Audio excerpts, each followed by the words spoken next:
자, 웨이팅 타임이니까 일단은 P1이 얼마 기다렸죠? 자, 다들 어라이벌 타임은 다 0이라고 했으니까 웨이팅 타임 계산하기가 좀 쉽죠? 자, P1이 여기 끝나니까 지금 요 앞까지 뭔가 기다렸다, 그죠? 그러면은 CPU를 쓰고 있지 않는 동안은 다 Q에 있는 거니까 이만큼 한번 기다렸죠. 그리고 이만큼 기다렸어요, 그죠?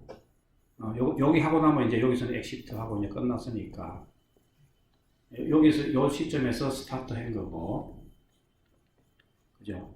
스타트 해서 엑시트 될 때까지 CPU 사용한 시간은 웨이팅이 아니죠. Q에 있었던 시간은 이제 여기가 웨이트였고 여기가 웨이트였다 이거지.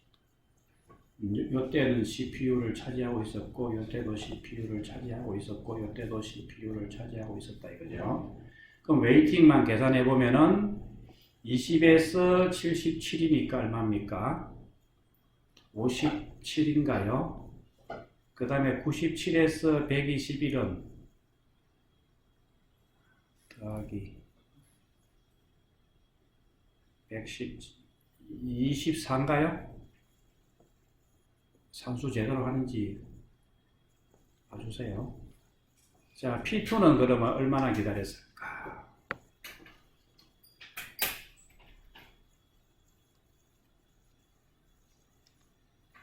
이제 뭐 스타트 엔드는 안 해도 되고, P2는 언제 끝났죠? 뭐 여기밖에 없네? 그죠? 그러면 요만큼밖에 안 기다렸죠? 20밖에 안 기다렸어요. P3는 끝난 시점이 여기죠. 여기 끝났으니까 요만큼 기다렸고, 또 P3가 요만큼 기다렸고, 요만큼 기다렸죠. 그러면은 처음에는 37 더하기, 자, 요거는 57에서 97이니까 40 더하기 여기는 117에서 134는 여기가 4죠. 얼마냐? 17인가? 17이네. 어쨌든 17 맞나요? 117에서 17을 더하면은 34 맞죠. P4는 이제 P4는 보면은 지금 우리가 제대로 동작도 안 하냐. 여기서 끝났죠. 그럼 요 앞에 요거 빼고는 다 기다린 거죠. 이만큼은. P4는 50 처음에는 57 기다렸고 여기는 여기는 40 기다렸죠. 이거 다 더해갖고 나누기 4면 계산해보니까 얼마 나오던가요? 아무도 계산 안 했겠죠? 나도 계산 안 해. 집에서 계산해보세요. 자, 턴어라운드는 턴어라운드는 끝나는 시간만 보면 되죠. P1은 턴어라운드가 시작은 다 0에서 했으니까 여기서 끝나죠. 이건 좀 쉽다, 그죠? 딱 끝나는 시간이 134다, 그죠? P2는 어디서 끝나죠? P2는 여기서 끝나죠? 37. P3는 162, 요 시점에 끝나죠? P4는 여기 121에서 끝나죠? 요거 다 더해서 나누기 4하면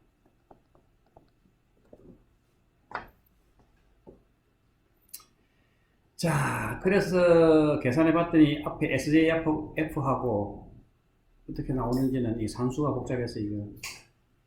어쨌든 턴어라운드 타임이 좀 길어지고 레스폰스 타임이 좀 짧아진 모양이네. 자, 이제 그러면은 이 라운드 로빈이 어떻게 동작하는지를 봤으니까 요 앞에 이제 요 이슈 있었죠. 요 퍼포먼스. 자, 요 타임 퀀텀에 따라서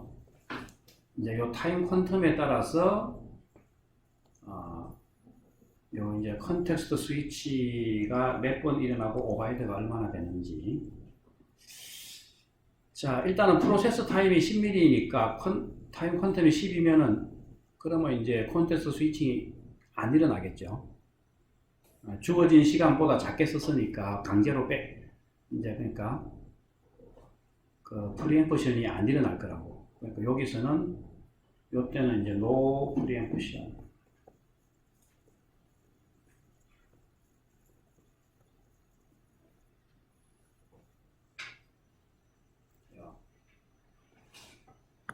이렇게 들어가 버리네. 쭉.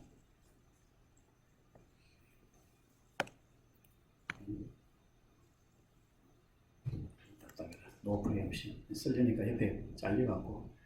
자, 요거는 이제 타임 퀀텀이 6이면은 프로세스 타임이 10이니까 이제 한 번 일어나는 거죠. 콘텍스트 프리앰프션이 한 번 일어나고 콘텍스트 스위칭이 한 번 일어나고, 이제 타임 퀀텀이 1이면은 10mm 동안에 매 미리세컨드마다 그죠? 9번 일어나는 거죠. 이런 경우는 이제 이게 굉장히 이거 하느라고 이 콘텍스트 스위칭 하느라고 이제 CPU를 다 쓰고 있겠죠.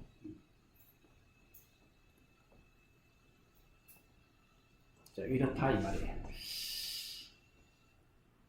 자, 그래서 이제 지금까지 이제 라운드 로빈까지 봤는데 이거 외에도 뭐 무수히 많은 스케줄링 알고리즘들이 있어요. 또 뭐 리얼타임 프로세서인 경우에는 또 스케줄링 알고리즘이 어떤 게 있고 여러 종류가 있어요. 다 이제 다 할 수는 없고. 자, 그리고 이제 또 하나 주의 깊게 볼 만한 거는 이 레디 큐를 여러 개를 두자 이런 방식도 있어요. 레디 큐를 여러 개를 두갖고 이제 성격이 다른 프로세서들이 존재할 때, 이제 예를 들면 이런 거죠. 자, 우리가 이제 제일 앞에 1장인가 어디서 인터랙티브 잡하고 배치 잡, 또는 프로세서죠. 인터랙티브 프로세서하고 배치 프로세서 이런 용어를 앞에 배웠는데 기억나나요? 이제 배치라는 게 뭡니까? 일괄 처리 방식이죠. 이제 일괄로 처리하는 거. 예를 들면은 글쎄 이제 대학원생인 경우에는 많이 할 텐데, 뭐 논문 쓰고 하다 보면 뭐 실험하고 이러다 보면은 그 시뮬레이션 프로그램 돌리고 하다 보면 그게 하루 종일 그냥 밤새도록 돌아갈 때가 있어요. 그걸 내가 이렇게 치고 결과 나오는 거 보고 뭐 이렇게 할 수가 없죠. 그러니까 이제 예를 들면은 시뮬레이션 같은 논문 쓰고 할 때 뭐 계산해서 막 파라메타 이제 값 바꿔가면서 막 계산한 결과 보여주고 이런 거 할 때 그냥 컴퓨터 그러니까 막 밤새도록 돌아가는 걸 내가 컴퓨터 앞에 앉아갖고 하나 입력하고 기다리고 하나 입력하고 기다리고 이렇게 할 수가 없죠. 이런 것들은 CPU도 많이 한 번 돌아갈 때마다 CPU도 많이 차지하고, 그리고 이제 되게 그러니까 그 프로세스 타임이 되게 길죠. 그러니까 주로 이제 이런 것들은 그럼 우리가 이제 프라이어리티 스케줄링을 한다면은 이것들은 로우 프라이어리티겠죠. 낮은 프라이어리티를 줘야 되겠죠. 그런데 이제 인터랙티브한 거는 예제가 뭐죠? 이건 이제 대화형이 그죠? 컴퓨터 화면을 보면서 작업하는 거죠. 소위 말하는 웹지, 카톡, 뭐 이메일 확인, 또 뭐 게임, 뭐 이런 것들이겠죠. 이런 거는 바로바로 반응을 줘야 된다, 그죠? 바로바로 반응을 줘야 되니까 이제 이런 경우는 이제 바로바로 반응을 주면서 이제 포그라운드로 돌아간다는 거는 전면 이제 그냥 일반적으로 우리가 돌아가는 게 다 포그라운드로 돌아가는 거예요. 근데 배치 작업 이런 거는 이제 내가 한번 엔터를 딱 치놓으면은 그냥 컴퓨터가 알아서 밤새도록 계산을 하든 뭐 어떻게 하든 뭐 밤에 계산을 하든 낮에 계산을 하든 그러면 이거는 이제 백그라운드로 뒤에서 이제 돌아가고 있는 거죠. 내가 이제 일부러 꺼내 갖고 뭐 프로세서를 죽이지 않는 이상 일부러 꺼내서 프로세서를 죽이는 경우도 있어요. 왜냐하면 딱 이제 시뮬레이션 돌리려고 이제 딱 엔터 쳤더니 알고 보니까 프로그램 오류가 금방 잘못 넣네. 그러면은 취소하고 다시 넣어야 되겠죠. 안 그러면 밤새도록 돌아갈 텐데. 이제 그런 경우에는 이제 다시 이제 포그라운드로 잡아내서 이제 돌리는데, 자, 아니면 이제 백그라운드로 돌아가는 거죠. 자, 이런 경우는 이제 이놈이 아무래도 이쪽이 우선순위가 높고 우선순위가 낮은 건데, 그리고 성격도 확연히 다르죠. 이런 거를 같은 큐에다 넣고 막 돌리면은, 이제 이래 놓고 그러면 이제 서로 오버헤드가 큰 거죠. 이게 막 배치 프로세서가 막 돌아가는데 그 뒤에 인터랙티브 프로세서가 기다리고 있으면은 콤보이 현상 같은 게 생겨갖고 이제 버벅대는 것처럼 보이는 거죠. 그런데 또 그렇다고 이제 인터랙티브 프로세서만 또 무조건 돌리다 보면은 배치 프로세서는 스타베이션이 생길 수도 있죠. 이제 CPU를 이제 그럼 언제 쓰냐 사실은 그런데 배치 프로세서는 스타베이션이 생겨도 돼요. 만약에 배치 프로세서가 스타베이션 생길 정도면은 두 개 프로그램을 한 컴퓨터에서 안 돌려야 되겠죠. 자, 어쨌든 이제 이렇게 두 개의 큐를 별도로 두고 각각 이제 포그라운드는 아무래도 인터랙티브 성격이 강하니까 라운드 로빈 그죠? 레스폰스 타임이 중요하다 그죠? 백그라운드는 그냥 배치니까 그냥 한번 쫙 그냥 순서대로 처리하는 게 제일 좋아요 이때는. 그죠? 자꾸 이렇게 스케줄링 해가면서 이렇게 프로세스를 바꿀 이유가 하나도 없는 거예요. 그러니까 이때는 FC, FS로 처리하는 게 제일 효율적일 수가 있는 거죠. 그래서 이제 스케줄링 큐를 따로따로 두고 이제 하면 되는데, 그러면 이제 보통 우선순위가 이쪽이 높은데, 금방 얘기한 대로 이런 경우에도 이제 픽스드 프라이어티 스케줄링을 하다 보면은 그럼 맨날 그냥 포그라운드만 처리하고 백그라운드는 이제 굶어 죽는 수가 있는 거죠. 보통 근데 이거 두 개를 같이 돌릴 이런 현상이 생기는 거는 컴퓨터를 잘못 쓰고 있는 거예요, 사실은. 따로 이제 시뮬레이션 같은 거는 다른 컴퓨터에 돌려놓고 그거는 쓰지 말아야지 그냥. 그런데 이제 이제 하나의 그 극단적인 예로 그렇다는 거죠. 이제 어쨌든 이제 이런 현상이 생길 수 있어 갖고 이런 걸 좀 막으려면은 아까 이제 에이징이라는 것도 하나의 해결책인데, 또 하나는 이제 타임 슬라이스를 두고 80%는 포그라운드한테 CPU를 주고 20%는 백그라운드한테 주라. 그런 거예요. 사실 이게 그 포그라운드 항상 80%를 주라는 게 아니라 이제 포그라운드한테 80% 우선권을 주는 거예요. 그런데 포그라운드에 아무것도 쓰는 게 없으면은 당연히 나머지 시간에 백그라운드한테 주는데, 두 개가 막 동시에 비지 상태일 때는 포그라운드한테 80%를 주라 이 말이에요. 근데 포그라운드가 놀고 있는데 80%를 주면은 CPU 놀리는 꼴이죠. 그건 아니고 둘 다 비지일 때 그렇다 이 말입니다. 자, 그래서 이제 요거는 좀 단순한 개념의 멀티레벨 큐고, 이제 주로 많이 쓰는 것 중에 하나가 이 멀티레벨 피드백 큐 해갖고 이제 에이징 개념이 여기서 이제 들어간 겁니다. 에이징 개념이 이제 들어갔는데, 에이징이. 자, 어떤 거냐 하면은, 이제 이게 큐가 여러 개를 줘요. 예를 들면 이렇게 3개의 큐를 주고, 프로세서가 이 3개의 큐에 왔다 갔다 하면서 이제 마이그레이션을 하는 거예요, 그냥. 프로세서가 이 큐들 사이에 이제 왔다 갔다 하는데, 사실은 밑에서 위로 올라오는 일은 없고, 이런 경우만 주로 존재해요. 뭐냐면은, 그것도 그렇지만 또 사실은 우리가 SJF 그죠? Shortest Job First Scheduling 같은 경우에 이 버스트 타임을 미리 알 수도 없죠. 이 프리딕션 한다는 게 쉬운 일이 아니에요. 그러다 보니까 일단은 다 그냥 버스트 타임이 작다고 가정하고, 일단은 무조건 프로세서가 생성이 되면은 레벨 0 큐에 집어넣어요.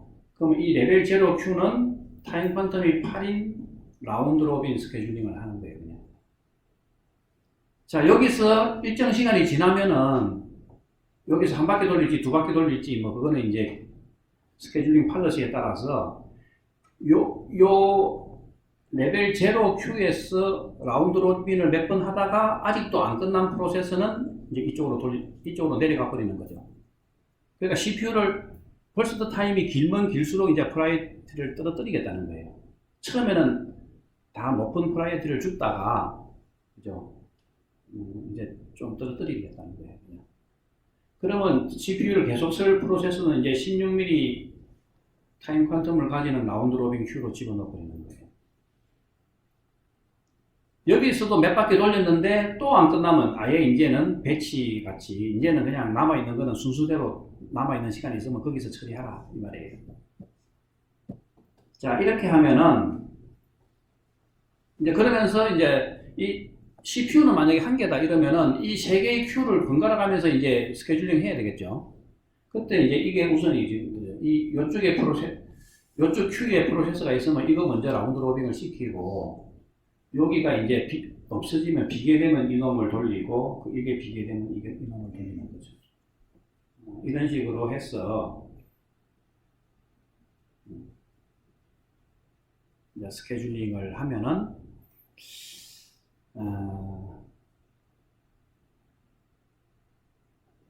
이제 그림으로 보면 이런 건데, 타임 콘텐 8을 주고 여기서 라운드 로빈을 돌리다가 여기서 안 끝나면 이제 나가버리면 되죠.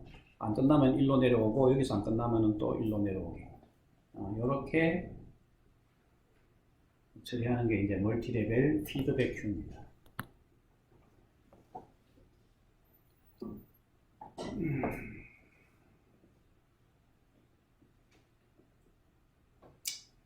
자, 여기까지 해갖고 뭐 스케줄링 알고리즘이 되게 많은데 아마 뭐 작년에도 여기까지 한 모양이네. 요거는 내가 챕터 5는 작년 강의 노트에서 그대로 하나도 안 바꾼 것 같은데. 자, 스케줄링 여기까지 하고 이제 챕터 5가